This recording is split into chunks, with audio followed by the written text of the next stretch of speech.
What's going on, guys? Welcome to Everything Always. My name's Michael Roman, aka Allfire's. The only thing better than doing one video on Deadpool in a day is doing the second, but we're going to switch gears a little bit. Now, if you missed our video from earlier today, we'll make sure to link it at the end of this. We covered the absolute thinnest of rumors that John Cena might have been teasing his involvement with Deadpool. Again, if you missed that, it'll be linked at the end of this video. Now we're going to switch gears for just a second and talk about a Twitter scoopster that, while relatively new to the scene in the last year, has been extremely ubiquitous of late, and as I've said in previous videos, has supplied us with plenty of accurate information for upcoming trailers. Today he offered a major update about a temporary synopsis for Deadpool 3 and Wolverine, and as he notes, that's extremely exciting for the marketing that might be right around the corner. We'll talk about exactly what he said and what's in the synopsis. We'll also talk about the running rumor for when people are expecting to see the release of Deadpool and Wolverine's first trailer. I'm going to play devil's advocate against that for a second, but there is precedence for it, and he acknowledged that with the post. We're breaking down all the latest updates for Deadpool 3 and Wolverine, but first, if you could grab the subscribe button. We do daily Marvel content at the channel, and that's all we do. Everything from official Easter egg breakdowns, trailers, and reviews to the occasional industry insider report and everything in between. So if that sort of thing's for you,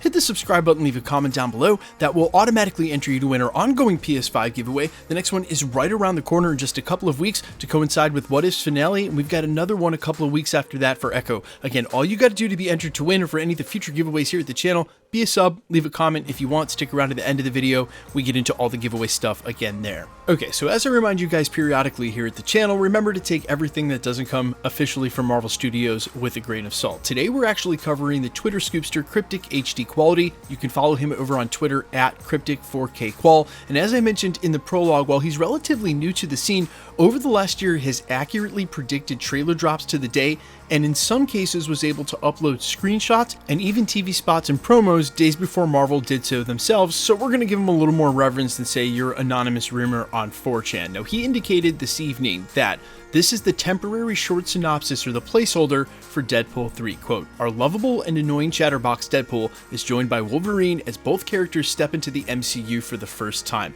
Now, obviously, there's not a huge reveal there, and this is a temporary and short synopsis. Maybe you could read into them stepping into the MCU, as we've sort of had a running debate here at this channel, whether they're going to make it into the MCU before the end of the film or during it, but that's just splitting hairs because Marvel Studios isn't making a movie that's not set in the Marvel Cinematic Universe ultimately, regardless if it starts in a different universe in the multiverse, and we've been hearing that may be the case for Fantastic Four. But as he points out, why this is exciting is he's been starting to hear that the marketing for Deadpool 3 and Wolverine might be right around the corner, and considering there's no Marvel movie between now and then and only a couple of releases in What If and Echo, it would make sense that this would be the next trailer to drop. He also acknowledges in the thread for that tweet that everyone's been rumoring that the trailer would drop and during the Super Bowl.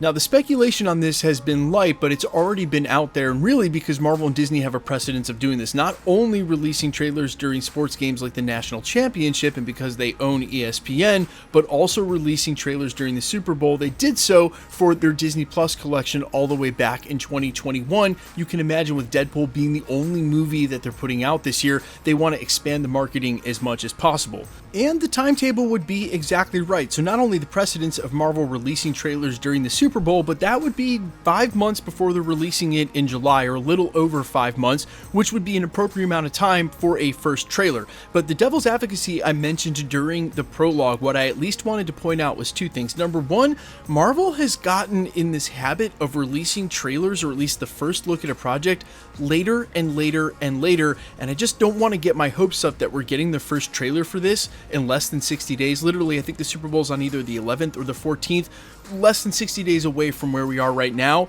when it's still about 6 months out from Deadpool being released in theaters. I could see Marvel holding the trailer. So I definitely at least want to temper my expectations, and I think you guys should do the same.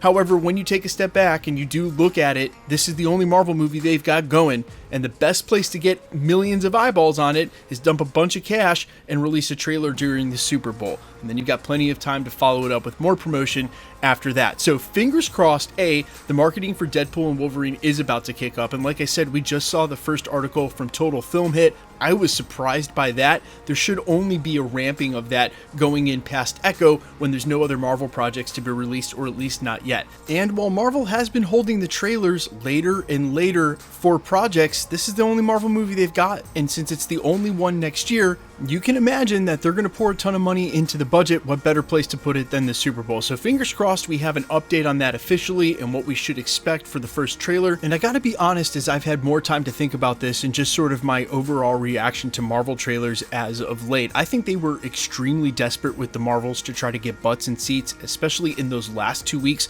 as they were getting closer and closer and realized that the box office was about to be a disaster. And that forced them to sort of tip their hand with all those X-Men reveals and during the trailer.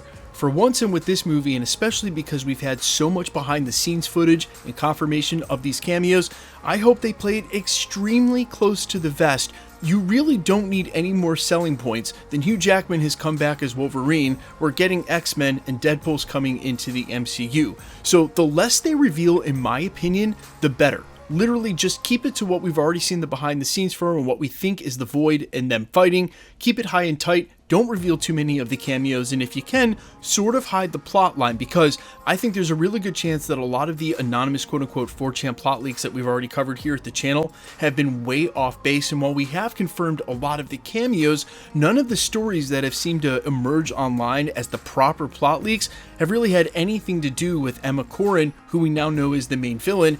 And for me, at least from the outside looking in, there were so many initial reports that the villain was actually an MCU villain. I'm having a hard time reconciling the two, because we know Emma Corrin is not in the MCU unless she hasn't been acknowledged, and if it's an MCU villain, which one would she most be congruent with in order to fit them all into the story? Especially considering, and as I put forth in my last 2 Deadpool videos, I think there's a good chance that them coming into the MCU is something that happens during the film, not at the end. So there's already a lot of crossover with Avengers. There was a promo in Total Film just last week that had a ton of silhouettes standing on the top of buildings, which I argued sort of looked like New York City, and with Falcon as the prominent silhouette, could be other Avengers for him to cross over with. But you guys, as always, let me know down in the comments how you feel about all of this, and quickly, let's get into the giveaway stuff before I let you go. Alright, we're still giving away PlayStation 5s at the channel. The next one is for What If's finale in less than 2 weeks on December 30th. Then we've got one right after that for Echo whenever it's dropped in January. I think we believe it's dropping on the 16th. Either way, those will be weeks apart and within the next 30 days. So if you want to be entered to win,